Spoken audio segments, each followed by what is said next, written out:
आ, गुरु जी के प्रति बनी रहती हैं। मैं आपको ये बात बताना चाहता हूँ कि जो जिसका जन्म दक्षिण में हुआ, जिनकी दीक्षा राजस्थान में हुई और जिनकी सारी क्रियाचर्याएं मध्य प्रदेश में हुई, एमपी में हुई, ऐसे आचार्य महाराज जब प्रारंभ में जिनको हिंदी नहीं आती थी, जो हिंदी से परिचित नहीं थे ज्यादा, जिनको हिंदी घुले मिले नहीं थे, और वे जब कर्नाटक से राजस्थान में, राजस्थान की भाषा भी एक अटपटी भाषा है, एक बहुत विचित्र भाषा है, उसको समझना भी बहुत जटिल काम है। ऐसी जटिल भाषा के बीच आचार्य महाराज ने आकर के पढ़ाई की, और पढ़ाई के बीच फिर अध्ययन करने में भी ऐसे लीन रहते थे कि 2 बजे हैं, कभी 3 बजे हैं, पढ़ते जा रहे हैं, जब भी देखने जाते तो पढ़ते मिलते थे, है ना। ऐसे अभ्यास कर किया उन्होंने, और फिर उसके पश्चात हिंदी को सुना, समझा, सीखा।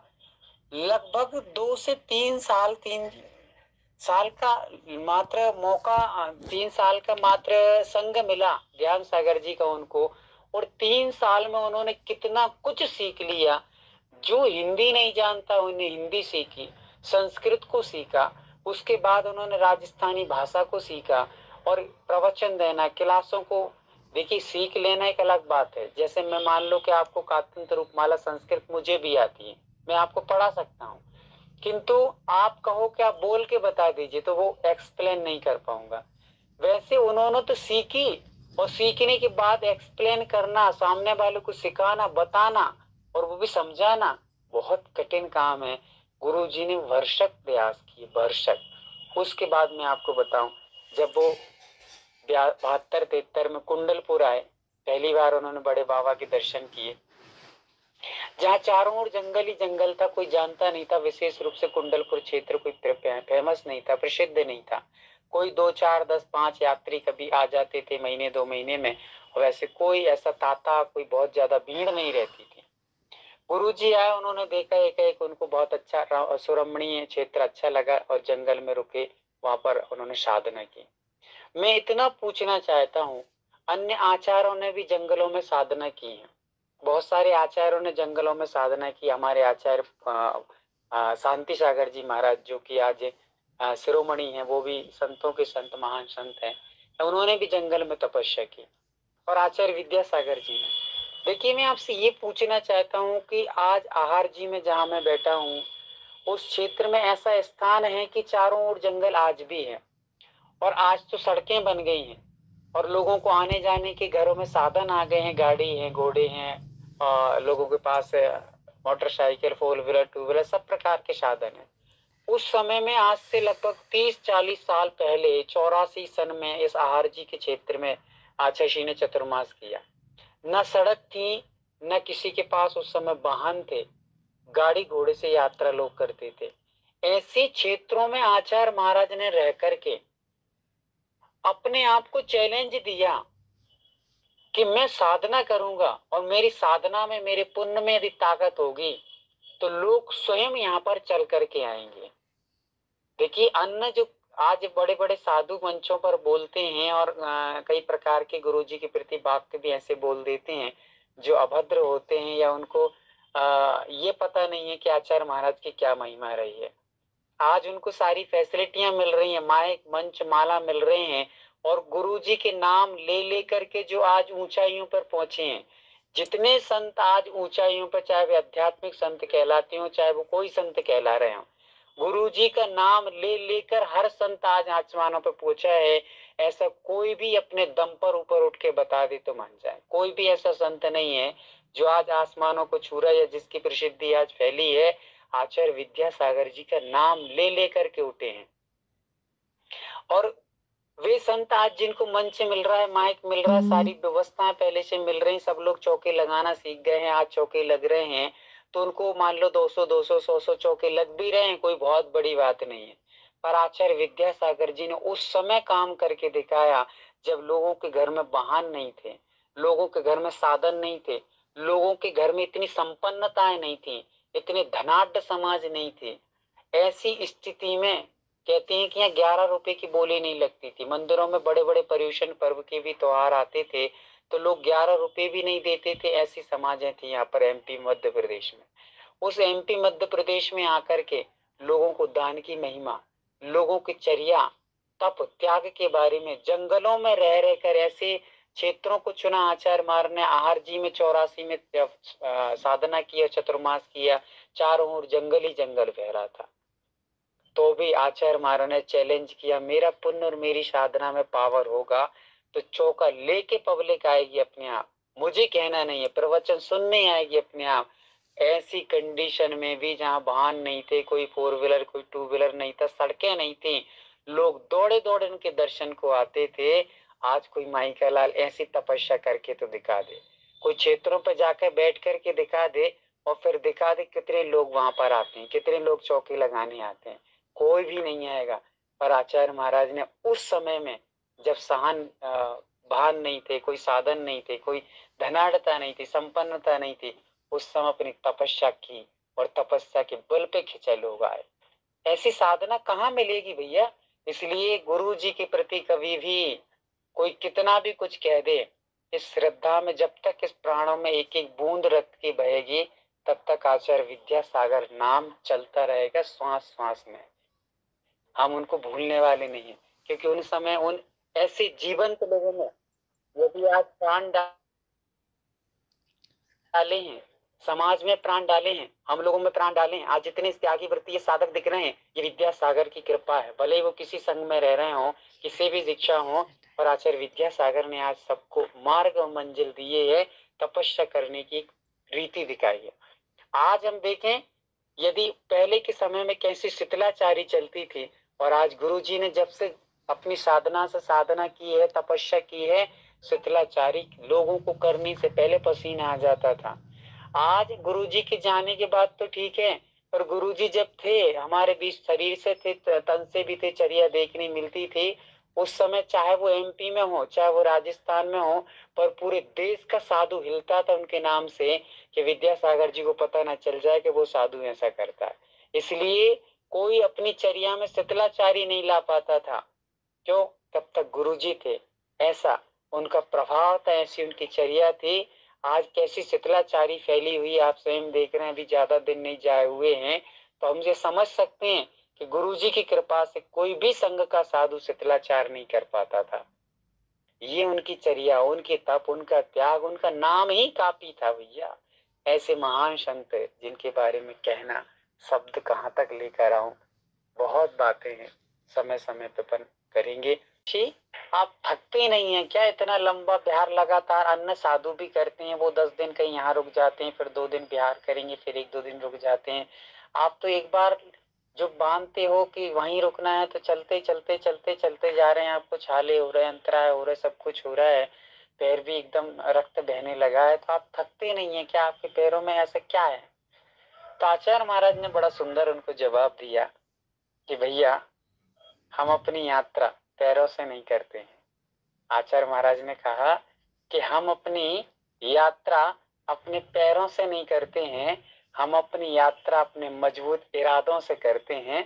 इरादा है तब कोई भी पैर और कोई बारिश, आंधी, तूफान कुछ भी आए, अब हम रुकने वाले नहीं है। इरादा कर लिया है कि पपोरा जी जाना है, वहीं रुकेंगे, तो वहीं जाकर रुकेंगे। ये एक आदर्श था गुरु जी के, अद्भुत ही, क्या कैसा कैसा, हर चीज में आप कहीं से कहीं तक ले लीजिए, वहां उनकी प्रसंग मिल जाते थे, हर एक कदम उनका संस्मरण बन जाता था, हर एक कदम कदम पे कविताएं तैयार हो जाती थी, ऐसा उनका जीवन था। कि गुरुजी जब घर से निकले तो आप सबको ज्ञात है कि उनके एक मित्र थे जिनका नाम था, सभी लोग जानते हैं, और मारुति जी जो उनके मित्र थे, उन मित्र के काफी सहयोग के माध्यम से आचार्य महाराज ने अपने कार्य को सफल किया। और भी साथ में मित्रगण निकले थे, पर वो मित्रगण कहीं यत्र तत्र कहते हैं ना, जिसका जितना पुण्य होगा उसको उतना ही प्राप्त होगा। तो जिसको जितना पुण्य था, कुछ मित्र भट्टारक पद को प्राप्त हुए, कुछ मित्र यहाँ वहाँ यत्र तत्र पुनः घूम घाम करके घर चले गए।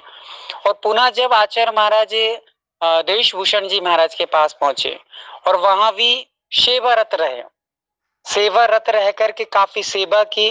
कभी भी आचार्य महाराज ने या अपने विद्याधर जो थे, वो विद्याधर ने कभी भी सेवा के भाव से च्युत नहीं हुए, कभी भी मुखरित नहीं हुए, कभी पीछे नहीं हटे। जब भी जो मौका मिलता था उस सेवा में तत्पर हो जाते थे। बिल्कुल ना या आलस या प्रमाद उनके जीवन में प्रारंभ से ही नहीं था। जीवन में प्रवाह तो कभी देखने नहीं मिला।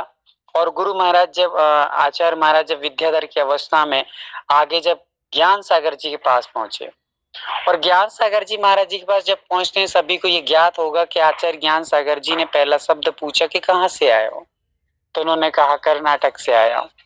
और कर्नाटक से आया हूँ ये जब बोला, उसके पश्चात पूछा कि क्या काम से आए हो, अध्ययन करने आया हूँ। नाम क्या है? विद्याधर है। जब विद्याधर नाम ज्ञान सागर जी ने सुना तो एक वाक्य उन्होंने हास्पद वाक्य कहा, कैसे विद्याधर तो कहीं आए और अध्ययन करके चले गए। विश्व का पहला कोई ब्रह्मचारी हुआ है, देश का कोई पहला कोई ब्रह्मचारी हुआ है तो एकमात्र विद्यासागर हुए हैं, जिन्होंने गुरु चरणों में ये समर्पित कर दिया कि गुरुजी अब ये विद्याधर उड़ करके नहीं जाएगा, और जिस दिन उड़कर जाएगा सिद्ध सिला ही जाएगा, अन्यथा गुरु चरणों को छोड़कर कहीं नहीं जाएगा।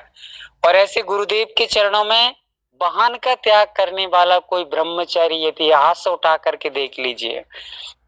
प्रारंभ से लेके 21वीं सदी हो, 22वीं सदी हो, आने वाली सदियां हो, और जो निकल गई वो सदियां हो, कोई भी सदियों को उठा करके देख लीजिए, जिसने जाते ही गुरु महाराज के चरणों में अपने आप को ऐसा समर्पित किया, विश्वास, दृढ़ विश्वास कि नहीं, गुरु को मैंने अपना सब कुछ समर्पित कर दिया। अन्यथा कभी कभी डाउट रहता है कि पता नहीं कहीं जाना पड़ गया, मुझे जमा नहीं जमा, महाराज डांटते हो, कहीं महाराज तेज निकले तो, कहीं महाराज ऐसा करवाएंगे तो, ऐसे कई डाउट बने रहते हैं, कोई संदेह बना रहता है। पर उन्होंने कहा नहीं गुरु महाराज, अब तो मैं आपको समर्पित करता हूँ, कोई डाउट मुझे, कोई किसी प्रकार का संदेह नहीं है। और गुरु चरणों में समर्पित हुए। उस समर्पण का ही ये फल था कि उनको मात्र 2-3 साल का अवसर ज्ञान सागर जी का मिला, रहने का उनको सानिध्य प्राप्त हुआ।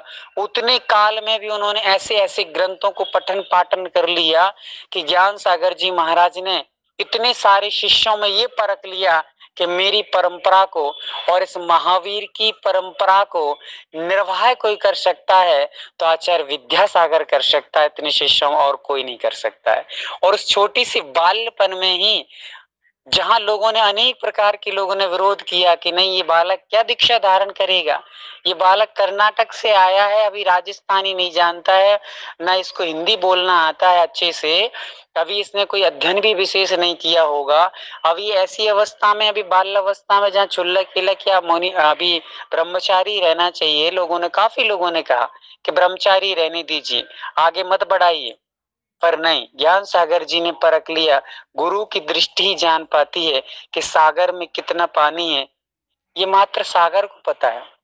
सरिता में कितना पानी है ये सागर जानता है, और शिष्य में कितनी गहराई है ये मात्र गुरु महाराज जानते हैं। तो उन्होंने परख लिया और दीक्षा देने का मन में बना लिया। कहते हैं कि जब दीक्षा देने की बारी आई, और जब एक बार ऐसा समय बना था कि ज्ञान आचार्य महाराज विद्याधर अवस्था में जब निकलने की बात कभी श्रीमंती से कहते थे, और निकलते निकलते जब विद्यासागर से श्रीमंती ने कहा कि बेटा तुम कैसे चले जाओगे मुझे छोड़ करके, और कहाँ जाओगे, क्या करोगे, तुम्हें यहाँ तो खाने पीने माँ दे देती है, वहां तुम्हें कौन खिलाएगा पिलाएगा।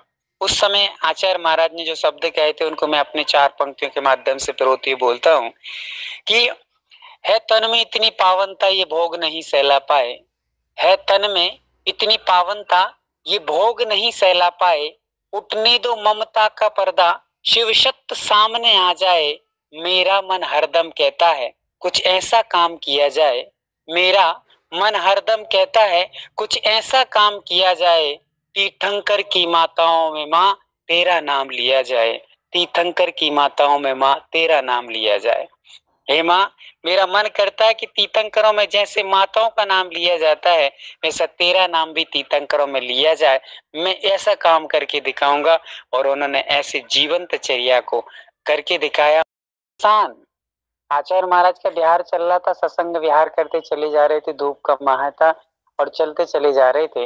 एक किसान ने जब गुरुजी को देखा और गुरुजी को देखते ही देखते वो अपने खेत के सारे काम छोड़ करके दौड़ा दौड़ा दौड़ा दौड़ा सड़क पे आया, गुरुजी के पास आया और आकर के चरणों में झुक गया और चरणों में लेट गया, साष्टांग लेट करके पैर पकड़ ली, दोनों पैरों के बीच में अपना मस्तक रख दिया और चलो भाई ठीक है, दर्शन करने आया है, श्रद्धालु है, आस्था है उसकी भी गुरु के प्रति, लेटा रहा। कम से कम मान के चलिए कि 10 सेकंड, 15 सेकंड, 20 सेकंड, 1 मिनट निकल गए, 2 मिनट। अब आचार्य महाराज ने कहा कि भैया उठो, तो नाम ही उठने का नाम ही नहीं ले रहा था, उठ ही नहीं रहा था। तो प्रसाद सागर जी पास में थे, उन्होंने कहा कि भैया उठो, क्या हो गया आपको? नहीं गुरुजी बस दे दो। तो आचार्य महाराज समझ गए कि कुछ ना कुछ पीड़ा परेशानी होगी, दे दो कह रहा है तो प्रसाद सागर जी ने कहा क्या चाहिए आपको, ले लो, कोई दिक्कत नहीं, आशीर्वाद आचार्य जी क्या दें, आशीर्वाद देंगे आपको, क्या चाहिए बताओ, आपको क्या परेशानी है, कोई दिक्कत है क्या, शारीरिक रोग है या मानसिक रोग है या शरीर में किसी प्रकार की कमी हो तो बताइए। तो वो श्रावक ने, जो उस किसान ने जो बात कही, हम सबको सुनना चाहिए, क्योंकि हम लोग कुछ का कुछ मांग लेते हैं, पर उस किसान ने अपने शब्दों में, चंद शब्दों में क्या मांगा मैं आपको बता रहा हूँ। उस किसान ने कहा कि गुरुजी आपके आशीर्वाद से धन दौलत खूब मिली है, आपके आशीर्वाद से पुत्र पत्नी परिवार धन संपन्नता वैभव सब कुछ मिला है, कोई चीज की कमी नहीं। तो आचार्य महाराज ने कहा जब आपको कोई चीज की कमी नहीं तो क्या चाहिए? तो आचार्य महाराज बस इतना आशीर्वाद दे दीजिए कि मुझे धन नहीं, दौलत नहीं, परिवार नहीं, ऐसे नहीं, आराम कुछ नहीं चाहिए, आप तो आशीर्वाद ये दे दीजिए कि अब मुझे कभी शरीर ना मिले, क्या ना मिले, शरीर ना मिले। तो आचार्य महाराज ने मुस्कुरा करके कहा कि भैया आपने तो सब कुछ मांग लिया, क्योंकि जब शरीर ही नहीं मिलेगा तो सिर्फ शुद्ध से ही मिलने वाली है, क्या नहीं मिलेगा, फिर सब मिलने वाला है। तो आपने तो सब कुछ मांग, एक शब्द में उस किसान ने कि गुरुजी बस इस शरीर की पीड़ा अब मुझे नहीं चाहिए, शरीर छूट जाए, मुझे अब चाहिए नहीं, छोड़ना है, ऐसे उस किसान ने शब्द कहे। गुरुजी प्रसन्न होगा कि देखो आप लोग तो, कोई कहता है कि हमारे बच्चे की जॉब लग जाए, हमारे ये काम बन जाए, वो काम बन जाए, पर इसने क्या मांगा है कि संसार से मुक्ति मिल जाए। ऐसे लोग उनको देख करके, किसान वर्ग जैनेतर लोग, कहा तो मुस्लिम लोग जो किसी के सामने सिर नहीं झुकाते हैं, पर आचार्य महाराज जहां दिखते थे नतमस्तक हो जाते थे लोग, नतमस्तक हो जाते थे, बच्चे बूढ़े जो भी हो। जैसे कल बता रहे थे कि जब भी आचार्य से दिखते थे तो बच्चा भूल गए कि मम्मी पापा भी कोई चीज होती है, नहीं गुरुजी हमारे माँ पिता हैं। ऐसी जब उनकी आगवानी होती थी, बिहार होती थी, तो बच्चे बच्चे अपने मम्मी पापा का हाथ छोड़ करके जी दौड़ लगा जाते थे, ऐसा उनका अद्भुत आकर्षण था। मैं आगामी काल में अभी और भी सुनाऊंगा।